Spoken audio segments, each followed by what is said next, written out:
नमस्कार शेतकरी मित्रांनो, आज मंगळवार 30 डिसेंबर 2025 आज दुपारी पुन्हा तुरीच्या दरात वाढ पाहायला मिळालेली असून करमाळा या ठिकाणी काळ्या तुरीला 8,876 रुपयाचा सर्वात जास्त भाव मिळालेला आहे मित्रांनो.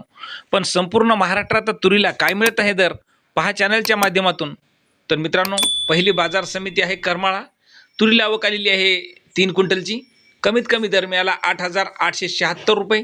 सर्वसाधारण दर आणि जास्तीचा दर सुद्धा 8,876 रुपये. पुढील बाजार समिती आहे सोलापूर. लाल तुरीला आवक आलेली आहे 200 क्विंटलची. कमीत कमी दर मिळाला 6,000 रुपये. सर्वसाधारण दर मिळाला 6,500 रुपये तर जास्तीचा दर मिळाला 7,160 रुपये. पुढील बाजार समिती आहे लातूर. तुरीला आवक आलेली आहे 1,439 क्विंटलची. कमीत कमी दर मिळाला 6,600 रुपये. सर्वसाधारण दर 7,150 रुपये तर जास्तीचा दर मिळाला 7,400 रुपये. पुढील बाजार समिती आहे अमरावती. तुरीला आवक आलेली आहे 411 क्विंटलची. कमीत कमी दर मिळाला 6,650 रुपये. सर्वसाधारण दर 6,861 रुपये तर जास्तीचा दर मिळाला 7,072 रुपये. पुढील बाजार समिती आहे मालेगाव. तुरीला आवक आलेली आहे 24 क्विंटलची.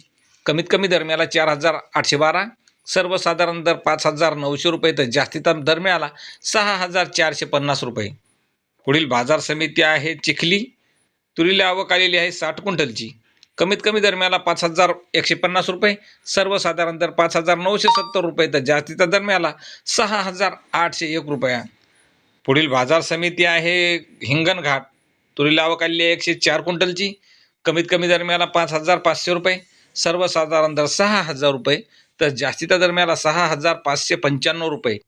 पुढील बाजार समिती वाशिम. तुरीला आवक आलेली आहे 150 क्विंटलची. कमीत कमी दर मिळाला 6,075 रुपये. सर्वसाधारण दर 6,250 रुपये तर जास्तीचा दर मिळाला 6,870 रुपये.